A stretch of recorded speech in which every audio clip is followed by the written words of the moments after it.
ఒక దేశం ఆర్మీలో మరో దేశస్థులు జవాన్లుగా ఉంటారా?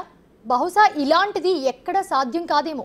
కానీ విచిత్రంగా రష్యా ఆర్మీలో దాదాపు 100 మంది విదేశీ యువత పనిచేస్తూ ఉన్నారు. వీరంతా కూడా రష్యా తరపున ఉక్రెయిన్ యుద్ధ భూమిలో ప్రాణాలకు తెగించి మరీ బతికిడుస్తూ ఉన్నారు. అయితే ఈ జవాన్లలో భారతీయులు, వారిలో తెలంగాణకు చెందిన యువకుడు కూడా ఉన్నాడు. ఇప్పుడు వారిని వెనక్కి తీసుకొచ్చింది భారత ప్రభుత్వం. తెలంగాణలోని నారాయణపేట్ జిల్లాకు చెందిన సుఫియాన్ అనే యువకుడి ప్రయాణం ఇది. ఉపాధి కోసం అపాయంలో చిక్కుకున్న సుఫియాన్ లాంటి వ్యక్తుల ప్రాణం పాటలు ఎలా సాగాయో మీరే చూడండి.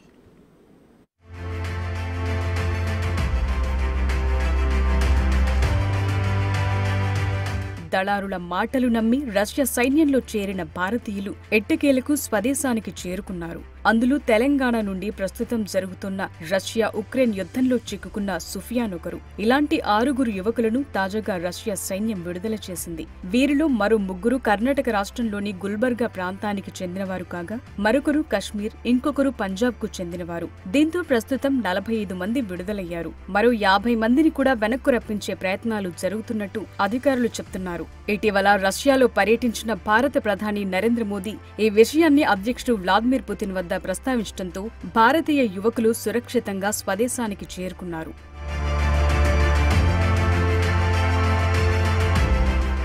నేను తిరిగి ఇంటికొస్తాను అనుకోలేదు. బిగ్ టీవీతో నారాయణపేట జిల్లావాసి మహమ్మద్ సూఫియాన్ అన్న మాటలివి.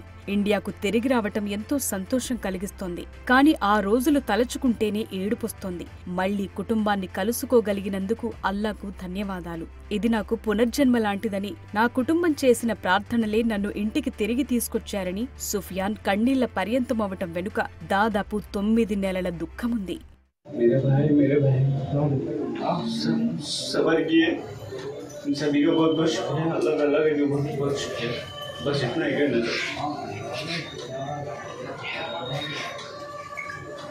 సుఫియాన్ కుటుంబం తెలంగాణలోని నారాయణపేట జిల్లాలో నివాసముంటున్నారు. 30,000 రూపాయలకు దుబాయ్లో పనిచేసే సుఫియాన్ మరింత మంచి ఉద్యోగం దొరుకుతుందని రష్యాకు వెళ్లాడు. బాబా బ్లాగ్స్ పేరుతో యూట్యూబ్ నిర్వహించే ఫైజల్ ఖాన్ అలియాస్ బాబా మంచి ఉద్యోగం ఇప్పిస్తాననటంతో చాలా మంది యువకుల సుఫియాన్ కూడా తన జీవితం బాగుపడుతుందని అనుకున్నాడు. ఎక్కువ డబ్బులొస్తే తన కుటుంబ పరిస్థితులు మెరుగవుతాయనే ఆశలు కష్టాల్లో ఇరుక్కున్నాడు.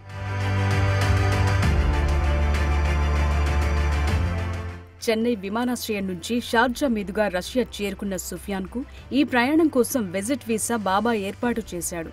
జాబ్ వీసాను మొయిన్ అనే మరో వ్యక్తి ఇస్తాడని నమ్మించాడు. అక్కడకు వెళ్లిన సుఫియాన్ ను రమేష్ అనే మరో ఏజెంట్ రిసీవ్ చేసుకుని సెక్యూరిటీ ఉద్యోగమని చెప్పి తీసుకెళ్లాడు. మాస్కోలోని ఒక షాపింగ్ మాల్లో పనిచేయాలంటూ రష్యన్ భాషలో రాసి ఉన్న పత్రంపై రమేష్ సంతకాలు చేయించుకున్నాడు. అప్పుడు సుఫియాన్ తో పాటు మరో 12 మంది భారతీయులను సమీపంలోని సైనిక శిబిరానికి తీసుకెళ్లి తుపాకులు వినియోగించడంలో ప్రాథమిక శిక్షణ ఇచ్చారు. సెక్యూరిటీ గార్డ్ విధుల్లో భాగంగానే ఇది ఇస్తున్నట్లు నమ్మబలికారు. తరువాత 1000 కిలోమీటర్ల దూరంలోని ఉక్రెయిన్ సరిహద్దుల్లోకి తీసుకెళ్లారు. దీంతో తాను సంతకం చేసింది రష్యాకు చెందిన private army the Wagner group లో ఏడాది పాటు పనిచేసేందుకని సుఫియాన్ ఆలస్యంగా గుర్తించాడు. అయితే ఇలా మోసపోయి చాలా మంది యుద్ధ భూమిలో చిక్కుకోవడంపై సుఫియాన్ ఆందోళన వ్యక్తం చేశాడు. ఇలా ఎవ్వరూ మోసపోవద్దంటూ ఎంతో బాధతో విజ్ఞప్తి చేస్తున్నాడు. रशिया गया था ताकि एक एजेंट के थ्रू गया था। एजेंट पे भरोसा किया ताकि वो बोला था सिक्योरिटी हेल्पर जॉब है। मैं जैसे कि मॉस्को पहुंचने के बाद वहाँ पे जाके मैं कॉन्ट्रैक्ट साइन करने के बाद ऐसा वहाँ पे कुछ भी नहीं था। पूरा हम लोग को आर्मी में ज्वाइन करने लगा। अभी जो भी जा रहे हैं, जो भी वीडियोस ऐसा देख के जा रहे हैं, मैं बोलता हूँ एजेंट जो भी है ऐसे धोखा किसी को भी मत दिए। जो मेरे दोस्तों को भी धोखा मिला, आइंदा से ख्याल रखूंगा। इंशाल्लाह कहीं भी जा रहा हूँ, आपसे भी गुजारिश है कि ऐसे वीडियोस वगैरह किसी पे भरोसा करके मत जाइए।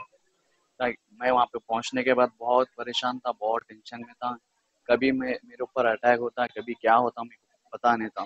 ऐसी सिचुएशन थी, कुछ बता नहीं सकता हूँ। मैं बहुत डेंजर में था। अल्लाह का फजल है, अल्लाह का शुक्र है, सबकी कोशिश कामयाब हो गई। मैं सही सलामत घर आया। आप सभी का बहुत धन्यवाद। యుద్ధ భూమిలో సుఫియాన్ ఎదుర్కొన్న అనుభవాలు అత్యంత ఘోరమైనవి. ఆజాద్ యూసుఫ్ అనే మరో భారతీయుడు తమ కళ్ళెదుటే డ్రోన్ దాడిలో బలి కావటాన్ని సుఫియాన్ మరచిపోలేకపోతున్నాడు. యూసుఫ్ మరణాన్ని చూసిన తరువాత మిగిలిన వారంతా తీవ్రమైన భయానికి లోనయ్యారు. తరువాతి పరిణామాల్లో సుఫియాన్తో పాటు ఉన్న మరో 6 భారతీయ యువకుల్ని అక్కడి నుంచి ఉక్రెయిన్లోని వేర్వేరు ప్రాంతాలకు తరలించారు. అలా ఉక్రెయిన్లో 8 నెలలుగా యుద్ధ వాతావరణంలో జీవచ్ఛవంలా బతికిన సుఫియాన్ ఎట్టకేలకు తన తల్లిదండ్రుల్ని కలుసుకోగలిగాడు. తమ బిడ్డను తిరిగి ఇంటికి తీసుకురావటంపై ఆ తల్లిదండ్రులు సహాయం చేసిన వారందరికీ రుణపడి ఉంటామంటున్నారు. యువకులను మోసం చేసి ఈ విధంగా చేసిన వారిపై కఠినమైన చర్యలు తీసుకోవాలని కూడా కోరుతున్నారు. बहुत खुशी हुई। तुम्हारे सबकी दुआ से हमारा बच्चा आया। बहुत बहुत शुक्रिया मोदी सरकार से, अवैसी साहब से, सब जयशंकर से, सबसे मदद मिली हमको। ऐसा भी हमारे बच्चा अच्छा घर को पहुंचा, तेलंगाना को आया घर को पठान साहब के सबके तरफ से। ఉదయం 6 గంటల నుంచి రాత్రి 9 గంటల వరకు అంటే 15 గంటల పాటు యుద్ధ భూమిలో సుఫియాన్ లాంటి యువత పనిచేయాల్సొచ్చేది. అక్కడ చెప్పిన పని చేయకపోతే శిక్షలు కూడా చాలా కఠినంగా ఉండేవని సుఫియాన్ బిగ్ టీవీతో తన అనుభవాన్ని చెప్పారు. కాగా రష్యా ఆర్మీలో పనిచేస్తూ గుజరాత్, హైదరాబాద్కు చెందిన 2 యువకులు ప్రాణాలు కోల్పోయారు. వారిలో హైదరాబాద్ నాంపల్లికి చెందిన అఫ్సన్ అనే యువకుడు కూడా ఉన్నారు.